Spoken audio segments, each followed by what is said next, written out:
Hi, my name is Dr. David Sutanto. I'm a professor of piano at Del Mar College in Corpus Christi, Texas.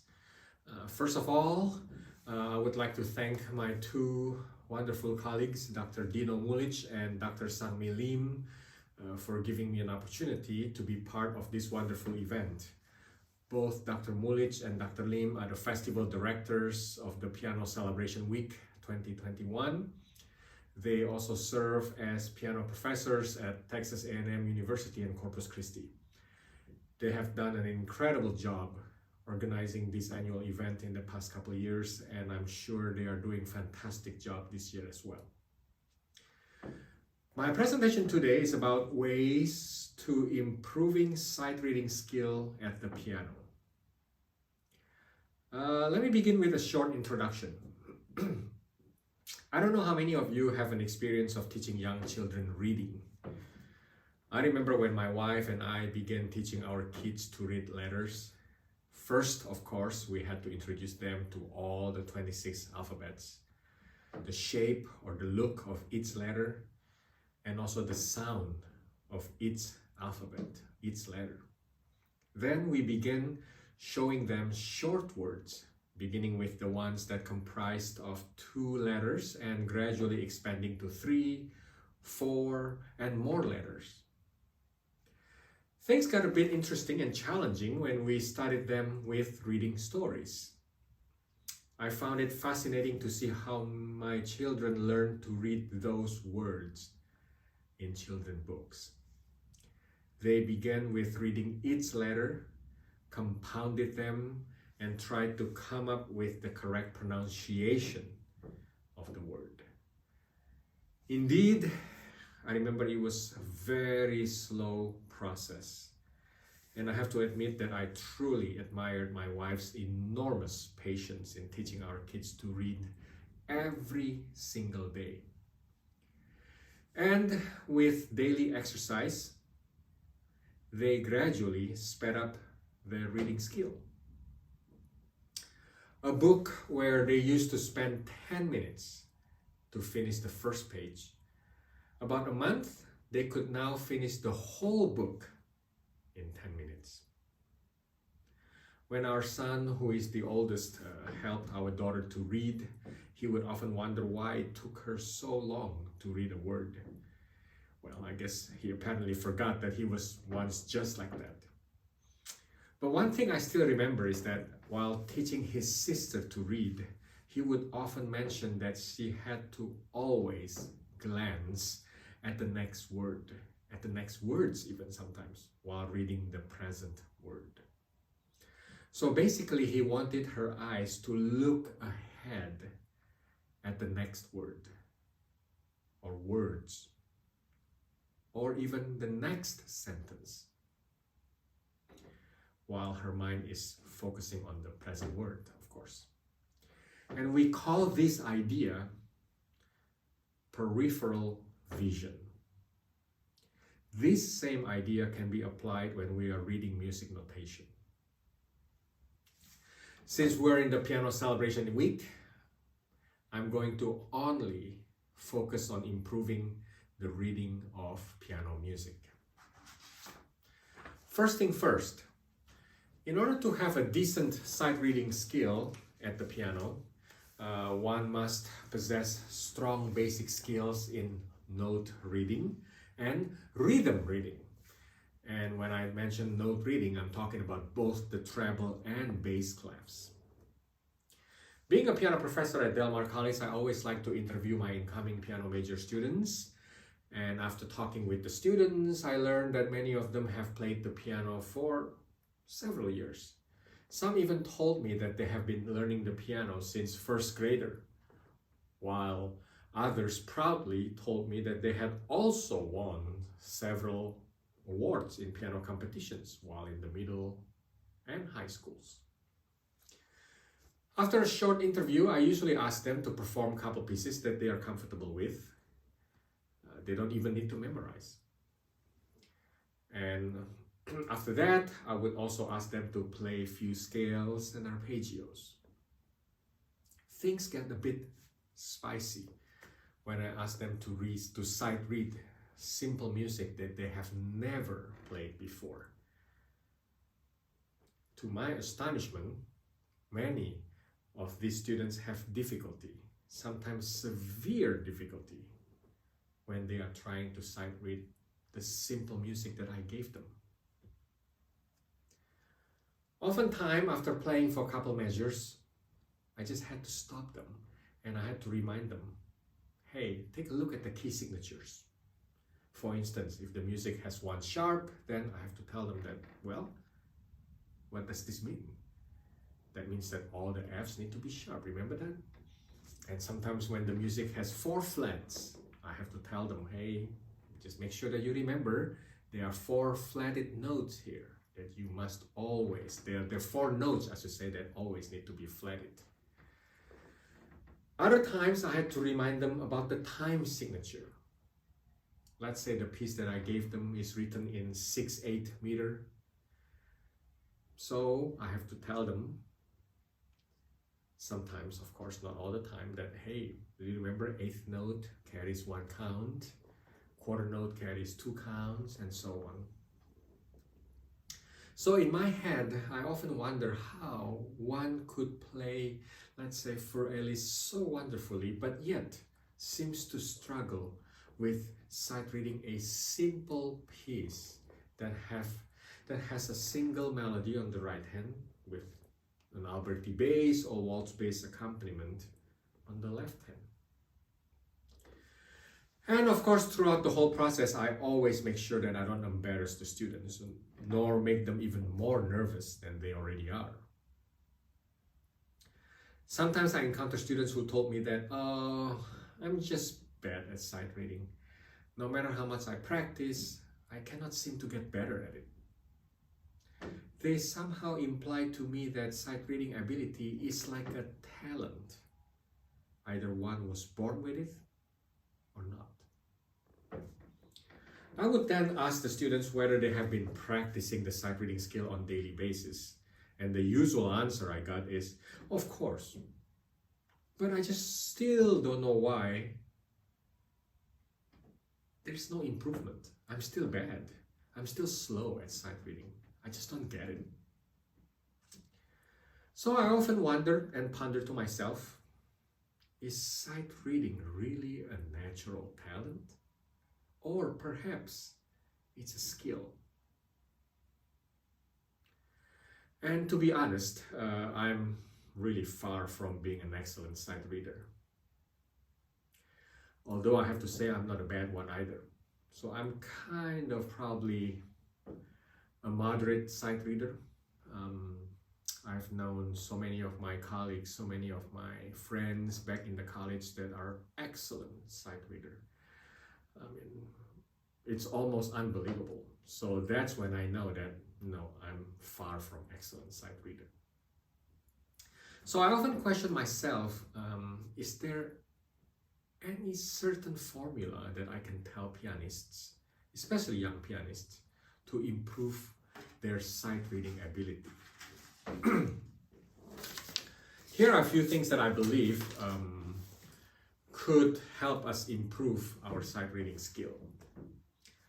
As I mentioned earlier, the most basic things that we must possess as a musician are, number 1, a strong ability to read notes in both treble and bass clefs.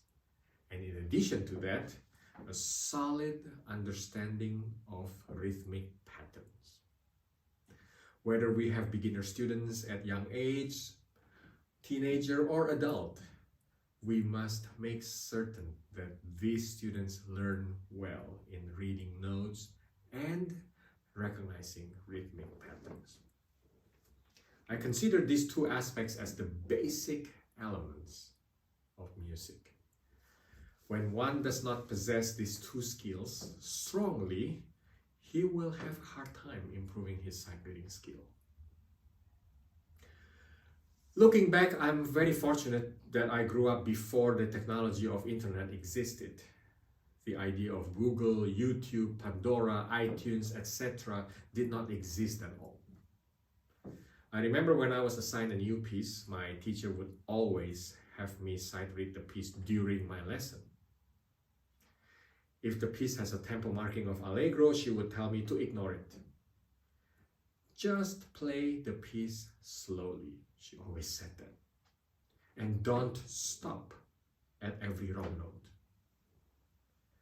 Basically just kept going, but maintain a steady, slow tempo. I remember many times I wish I could have heard the piece before I sight read it, just to get an idea, of how it sounds like. But my teacher adamantly refused to play the piece for me. She always told me that she would not demonstrate the piece for me until I'm completely finished with learning the piece. Again, looking back right now, I'm grateful that I had that experience of learning a new piece from absolute scratch. Nowadays, most students would immediately go to YouTube and listen to the piece they are assigned to learn. Their argument is that, well, they need to first hear how the piece sounds like. That way, they will know how to practice the piece. At least that's what they said. I'm very much against this idea. I always tell my students to practice it first. Stay away from YouTubing the piece until they're done with it. As a matter of fact, I constantly tell my students to not listen to the piece played by other pianists until they have finished with the piece. That way, they will not try to imitate so-and-so pianist's interpretation while practicing the piece. It can be dangerous. But again, let's focus our attention back to the sight reading here. Interpretation in music will be another huge subject that I really will not be discussing here. So what's the next thing that we need to do in order to better our sight reading skill? Second, improving the proficiency of our fingers on the keyboard. In other words, the better our finger technique is, the faster our sight reading skill will be. So what should we do in regards to improving the agility of our fingers? For a starter, every pianist, regardless of the age, must learn to play scales and arpeggios. And they have to learn to play these hands together at least 2 octaves. For younger students, I always require them to also learn Hanen's exercises. And of course, for those who own the Hanen's exercise book, you realize that in the middle of the book, number 39 to be exact, it actually has the scales of all the major and minor modes. And number 41 is the arpeggios, again, of all the major and minor modes. And they are all written in 4 octaves.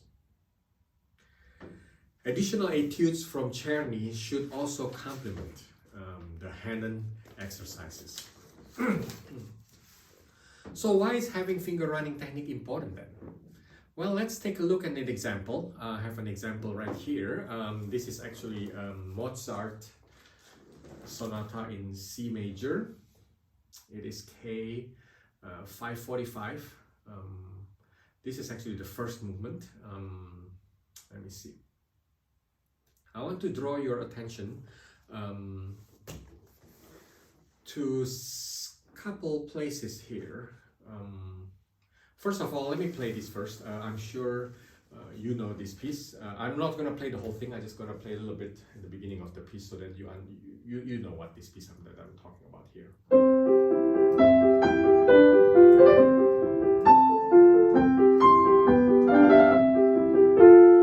Yeah, so you know that. Yeah?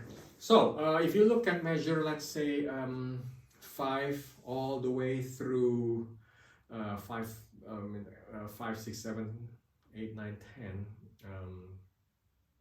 5 through 10, you'll see that there is this a lot of running 16th notes on the right hand. And when you look at it and play it, you notice that this is actually nothing other than just scales.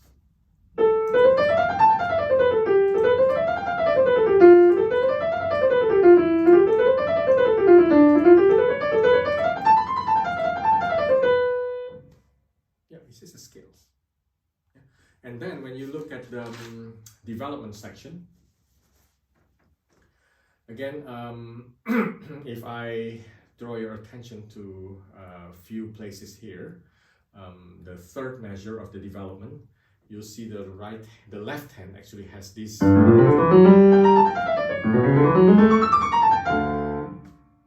then after that, two measures down, you'll see the right hand.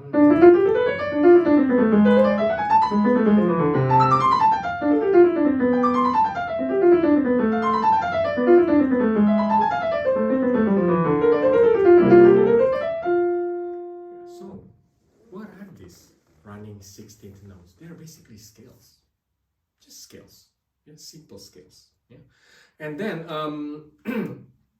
another example that I want to show you here. This is from different composer. It's Rachmaninoff. It's another famous piece of Rachmaninoff. Is actually his Prelude, Opus 23, number 5, and the famous. So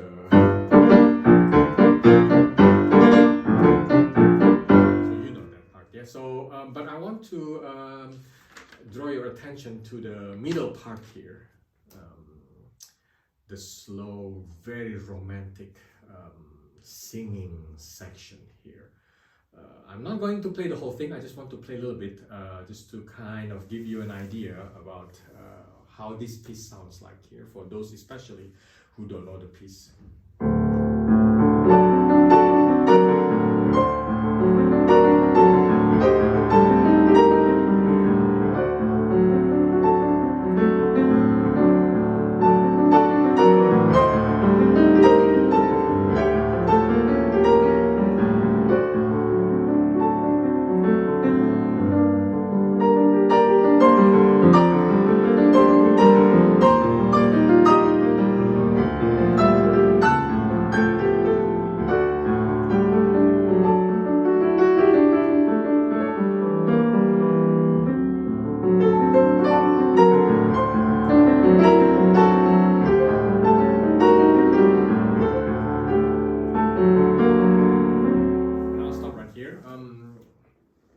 If you pay attention closely to the left hand pattern, let me play again, but this time I'm just going to play the left hand.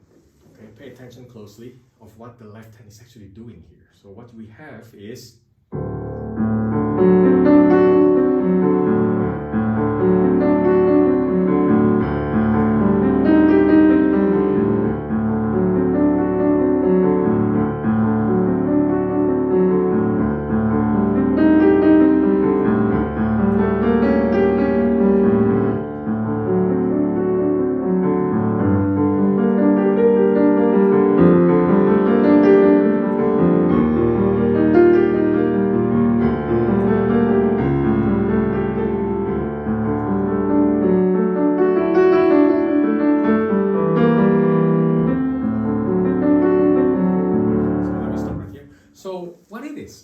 what is that thing? What kind of pattern that the left hand is doing? It's none other than arpeggio.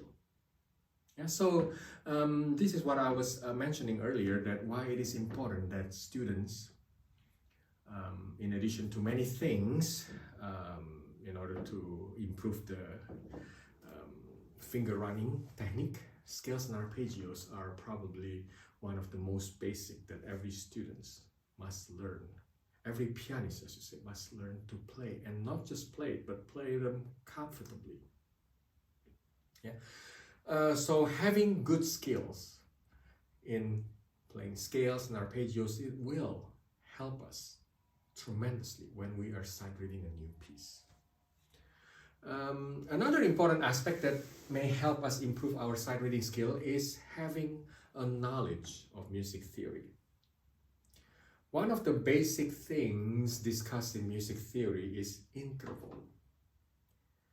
Students learn to indicate whether a two melody is having an interval of third, fourth, fifth, and so on.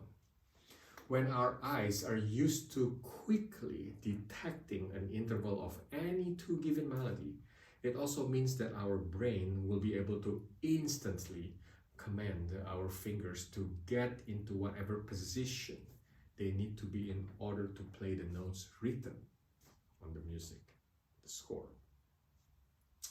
So let me give you an example. This is another famous example that I'm pretty sure that most of you, if not all of you, know this. This is Clair de Lune from Claude Debussy. Again, I'm not going to play the whole thing. I'm just going to show you the beginning here, the first 12 measures of the piece. Actually, it's not even the first 12 measures, really the first 9 measures of the piece here. So when you look at this, well, first thing first, of course, you notice that it has 5 flats. You need to understand the key signature, of course, what that means, right? In the theory, they'll teach you that.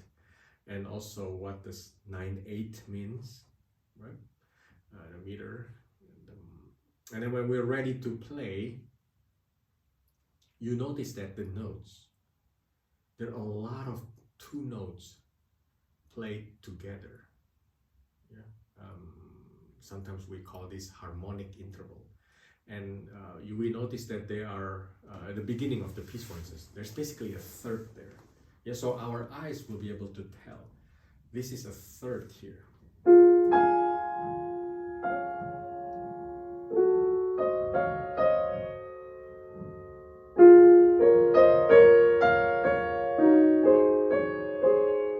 And you have the 4th and the 2nd.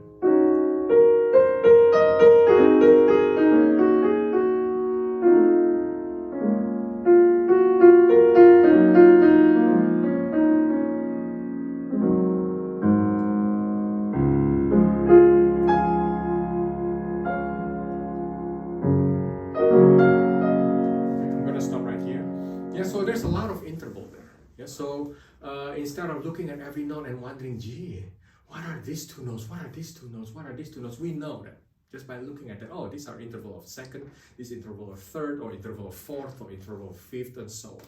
Yeah. So understanding and being able to recognize intervals at sight, it will help us tremendously. And in addition to interval, of course, many things in the music theory, it also introduces us to variety of chords.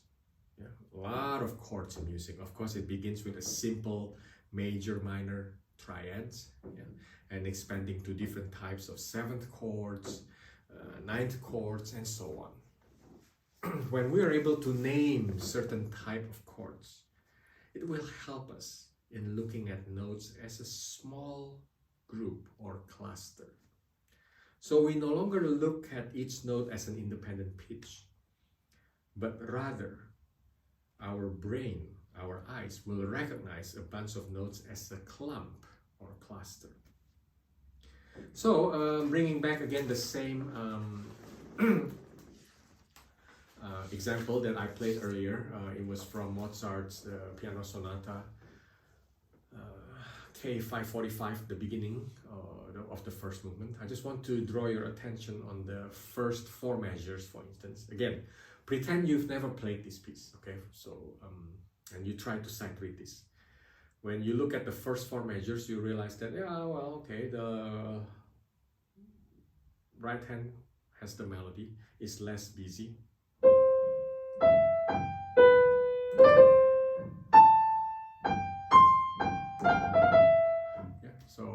And then when we look at the left hand, instead of wondering or instead of worrying, my goodness, all of a sudden we have all these 8th notes here. And there are 8 8th notes every measure. What is that? Well, our brain will immediately recognize that, yeah, this looks a lot of notes here, but actually it's just a simple triad. When you look at the first measure, you notice that, yeah, that's just a tonic triad. The C major chord, broke Alberti bass, C major triad. And then go to the dominant, and then back to tonic, and then subdominant, and then tonic, and then dominant, and then tonic. Yeah, so when you play it, you know, instead of worrying about looking at every note and try to understand and digest each note, you know that, yeah, this is just a simple triad here of tonic, dominant, or subdominant. And then when you played together,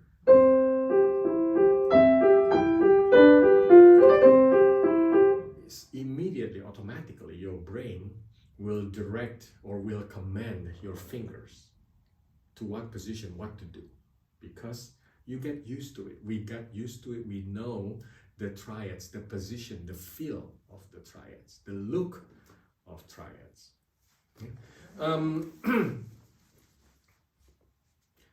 I'm not going to elaborate more, of course, about theory, because then again I will be meandering around and going too far to different subject here. So again, I'm going to bring back our focus on sight reading.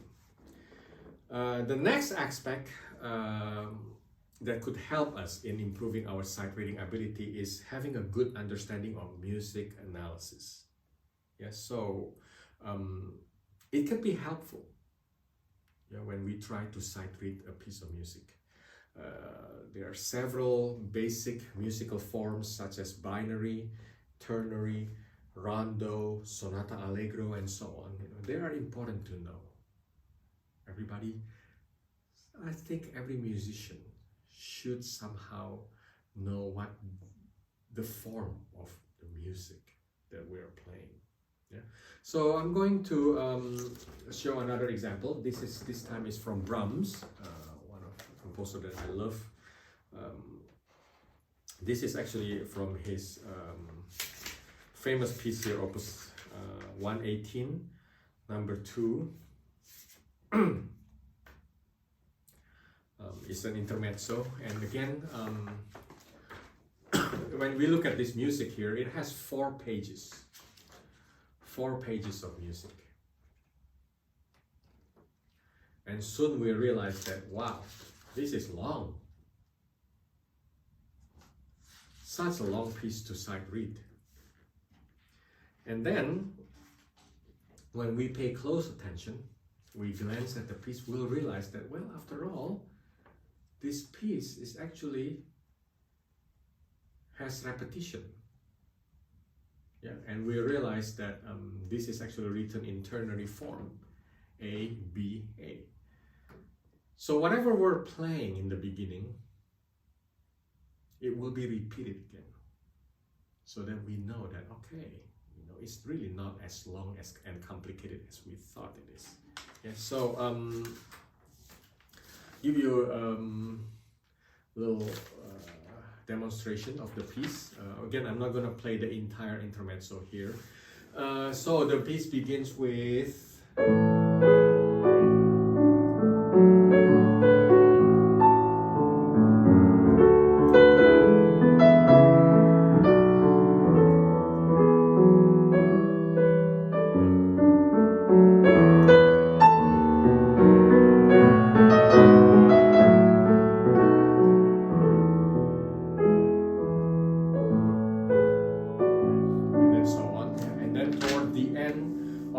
section. We have this beautiful passage that I always love to play. So let me show you what I mean.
Section, just few measures before that.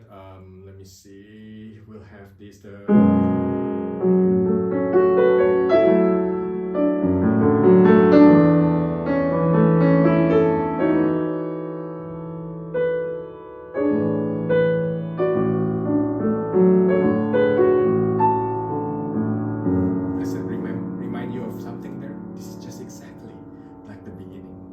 has a little bit modification here.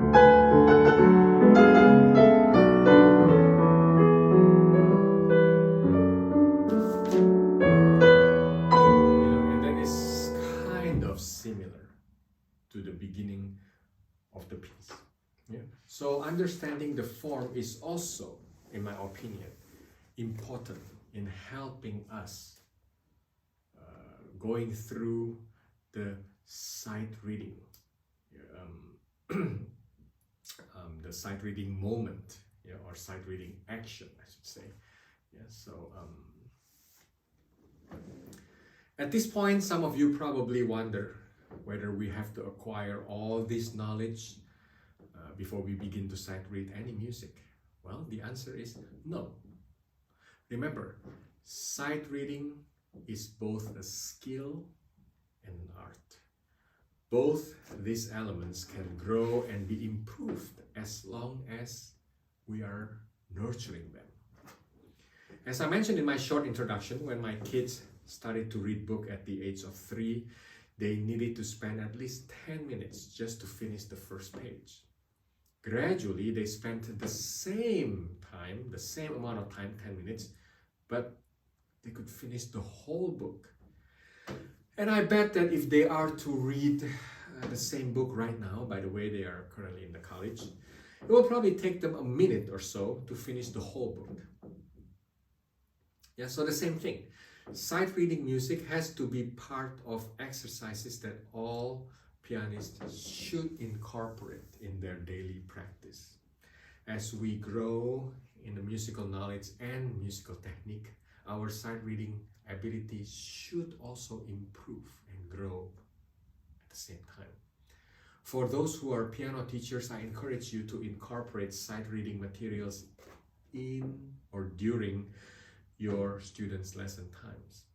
Instill the love and desire to sight read music to your students. Trust me, they will thank you someday. So how do we begin to sight read if we've never done it before? Well, when we look at a new piece, first of all, give ourselves about a minute or two to browse the entire music. Observe the key signature, the meter, and try to figure out the form if possible. When we're ready to play, pick a tempo that is slow enough for our brain and our eyes to read the notes and command our fingers. We must always remember that our eyes and our brain have to move faster than our fingers. And one more thing, as we are reading and playing the music slowly, ignore small mistakes such as missing a note or two. Try to keep going and finish the piece while maintaining the steady, slow tempo. By the time we finish the piece, hopefully we will get an idea about how the overall sound of the piece. As we constantly practice the sight reading skill, we will gradually increase our peripheral vision in reading music. And it will result in improving the ability of our sight reading. Now, you probably ask me, what are the benefits of having a good sight reading skill? Well, for a starter, we'll be able to learn any piece faster. When we can finish, let's say, a whole piece in a month, well, imagine we can learn 12 pieces in a year.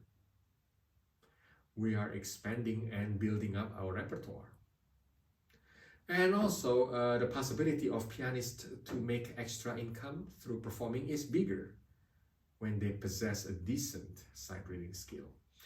I remember as a college student, I was often approached by instrumentalists or singers who needed a pianist to play for their recitals, and usually this notice didn't come several months before the recital. Many times I got a request just 2 to 3 weeks before the recital. And well, just like most college students, I seem to be always in constant need of financial resources, so I always make myself available for those requests. It's not bad. It's a wonderful extra income. And also for pianists who may be ambitious to pursue music as their career, one of the investments they may make is entering big competitions or joining prestigious music festivals. Many competitions, especially the international ones, will require their participants to learn a new music in just 2 to 3 days. Auditioning to prestigious music festivals often include a sight reading segment where applicants will be handed out a piece of music that they are not familiar with, and they will be asked to perform it at sight. And I can provide you with a long list of benefits from having a good sight reading skill, but I better not do that because I don't want to torture you. And finally, as I mentioned earlier, although sight reading is often referred to as a skill, it is ultimately an art. When we are dealing with art, there is no such thing as perfection. As long as we're playing the piano, we must always grow as a musician and strive for better sight reading ability, among many other things as well. It is unfortunate that this seminar is presented online. If this were a live presentation, I would love at this point, of course, to ask you for feedbacks, or if you have any questions, this will be the time for you to ask me, to raise your hand, ask me. Yeah, so however, since this is not possible, if you have any questions or comments, please don't hesitate to contact me. Okay, I think the form of email communication would be best because I check my email all the time. And you can reach me. My email address is dsutanto@delmar.edu. Thank you for your attention. Thank you for your time. I hope we get to meet each other face to face in near future. And have a wonderful day. Have a very productive time at the Piano Celebration Week 2021. Thank you again and goodbye.